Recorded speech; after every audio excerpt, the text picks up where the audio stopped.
WebJP's tag was just web. It was weird. Oh, it was just web? Yeah. Oh no, we've seen several odd tags from him. We saw Zuck Phoners most recently. That's what I was gonna say. We saw. I remember a while back he was going under Gravy Time for a while, but no, he was in this tag. He was just web. Wow. So for our first game, we are going to Pokemon Stadium 2. Pokemon Stadium 2 is the pick, my friends, and here you go. An uncommon matchup to say that it is, my friend. I mean, I can count. I actually don't even think I have enough body appendages to count how many times that is, in fact, the pick. Not enough fingers, not enough toes. Not even enough, like, eyebrows or whatever. Eyelashes. That's what I was. I meant eyelashes, and I said eyebrows. Yeah, we know, sweetie. Okay. Anyway. BlueJay and Dimento. Wow, just shutting me down right there. That's a saying we have in North Jersey, all right? It's a saying we have back here. Anyway, looking like we have a very common Wi-Fi character in Sonic the Hedgehog going up against Dark Pit, a character who's not the most common. There is a, God, I forgot his name, a very frequent Dark Pit player in the DNA infusion brackets with a B. It's not Bandit, that's the K-Rule player. Bashi, thank you. We saw Bashi on stream earlier, actually. Oh, did you? Yeah, on this very stream during phase 2, or sorry, during wave 2 of pools, we saw Bashi take out a Lucina player. Wow, good stuff to him. And yeah, that's actually a really interesting matchup. Dark Pit and Pit, you actually used to be my counter pick for that. I've since stopped playing them, but anyway, my man Dimento definitely has not, and he's out here to see what he can do with Dark Pit instead. Electing to use Dark Pit in this matchup instead of a regular Pit. I don't know if he just prefers Dark Pit, but if that's not the case and he does play both, I can understand why he would elect to use Dark Pit in this matchup instead, because one of the stern differences between the two, of course, is that Pit's arrows are slower, but you can aim his better, and then Dark Pit's are the opposite. They're a lot faster, they do more damage, but you can't aim them nearly as much, so they're not really as good for gimping. I would say the side B is also a solid factor in this choice of Dark Pit over regular Pit. Because of the fact that side B has a lot more super armor than Pit's does. He can just, like, in that case, I actually would have side B'd right there. Because because Sonic's Spin Dash will lose out to Electroshock. But BlueJay catching the Spin Dash into fair right there to take the first stock off of Dimmy and move on, and already racking up 34% without any answer whatsoever from Dimento. Right now, just kind of running away, if you'll pardon the pun, with the matchup. It's not even a pun, man. That's just facts. That's actual factuals right there on the part for Sonic the Hedgehog. Once this character gets a lead, he'll have all the business and all the space in the world to just be able to run away. Like I mentioned earlier when we had the other Sonic player on stream, Sonic is the fastest character, the fastest run speed character in the game by a full unit above Captain Falcon. Absolute unit. That's a lot. There's literally, I don't think there's any greater disparity of run speed between two characters in this game than there is between the two of them, and that is between the first and second fastest character in the entire game. I would say should put into perspective the how fast Sonic between the fastest and the slowest is pretty big. You know what I mean? I'm talking about between two characters that are. But between 2 degrees, like first and second and third. I know what you meant. I'm just messing with you. They're that close and cuddly to each other. I will say that I know the Pit matchup and Dark Pit matchups very well. The best player in my region is a Pit main named Snapback, because I live in Central Tennessee, so we suffer with a Pit main as our overlord. Wow, very, very interesting. Yeah, now we're gonna. Yeah, that is not a common thing to have the best player in your region be a Pit player. Number 2 is a Greninja player named Dr. Copter. That's an awesome tag. Yeah. All right, well, yeah, now it's looking like, but to say anyway, I can definitely imagine Dimento wanting to go Dark Pit in this matchup, because gimping Sonic is just not an easy real thing to do anyway, or at the very least not with Pit's arrows, because like Sonic's recovery just goes so far, and unless you really get, unless like Dimento is able to get BlueJay really far off of the level, like I'm talking very like close to the blast zone away, I feel like regular Pit's arrows are not going to matter as much, rather he'd want to keep it at bay with the Dark Pit quicker ones.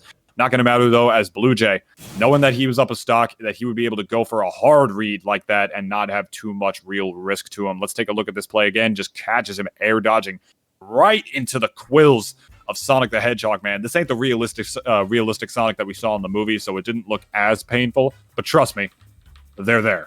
The quills are there. You can definitely see the quills when Sonic, I think it's up throw. they spike out and stab the Yeah. character.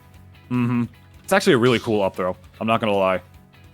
How he does that. But anyway, I think that's just my 2 cents as to why Dimento might have gone Dark Pit here instead. I feel like once he gets Sonic in an actual bad position off the level, which, funny enough, Dark Pit by the ledge should be able to do easier than a lot of other characters because Dark Pit, contrary to most other characters in this game, has a forward throw that actually kills, which creates a whole different dynamic between just popping yourself off the level in disadvantage and then turning the situation around immediately, and then just keeping pressure on. With those arrows, he might be able to do a better job at keeping it at bay. Not like we're ever going to be able to see it, though, because it's looking like we're getting a very raw counterpick right here in another Dark Echo Fighter of a former Smash character. Here we go from Dark Samus to Dark Samus, or as Mr. Announcer Man would say, Dark Samus, or as Nairo would say, Dark Samus. Dark Samus. Samus.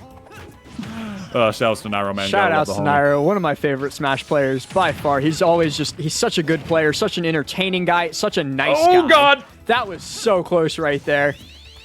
Yeah, he is. I remember driving him to one of our monthlies once just to play friendlies with people, and he was donating money to the pot just to be a good dude. He's a really chill dude.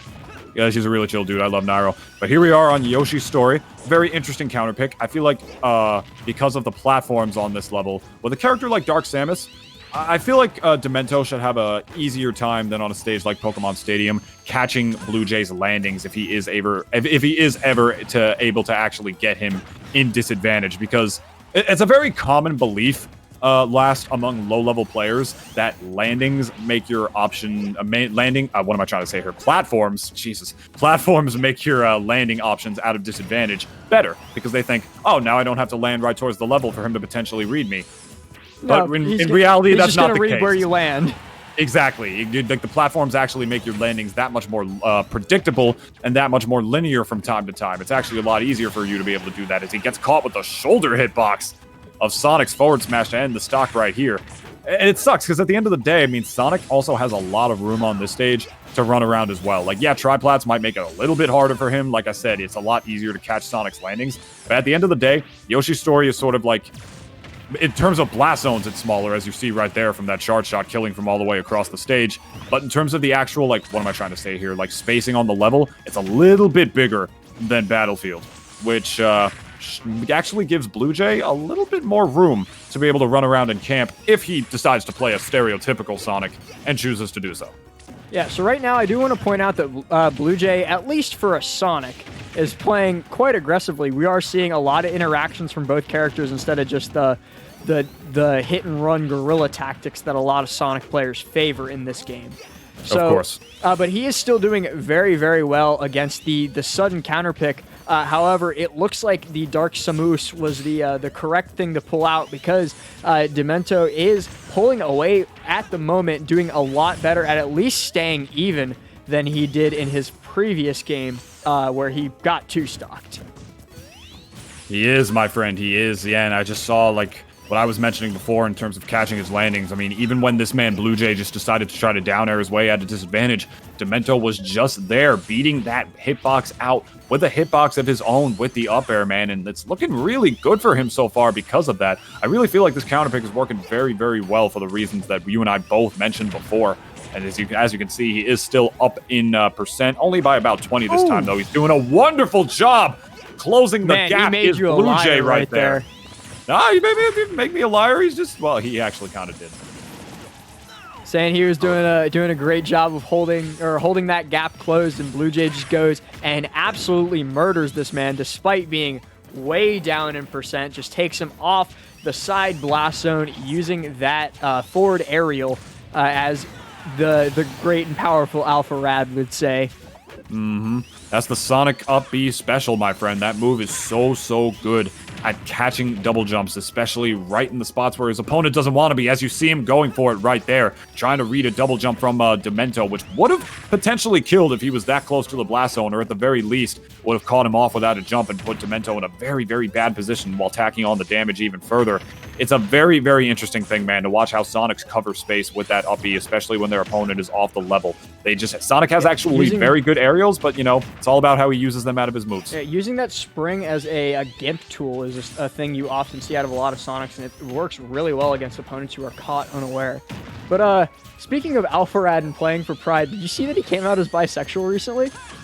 I can't say that I did. Exactly, like he literally... I actually don't. No. I rarely use Twitter. I don't think I follow Alpharad. It wasn't even on Twitter. So here's the thing: in the most like on-brand thing possible for Alpharad, he came out as bisexual in a Mario Maker video, and it was just a footnote. They were in the middle of playing a Mario Maker level, and he was like, "Yeah, I'm bi," and then they moved on and didn't talk about it again, which I love because it should absolutely be just a completely normal thing. It shouldn't be made a big deal of. And with that. Holy crap. Oh, beautiful. Beautiful play from BlueJay right there. I'm telling you, man, not even just out of up Bs, but also out of spin dashes. Sonic's forward air, it's low-key one of his best moves for sure. It comes out so quick, it kills, you know, he's able to do it pretty safely, very far off of the level, and it combos out of a lot of his tools. Specifically, spin dash, a beautiful play from BlueJay to take it over, Demento. What good stuff right there.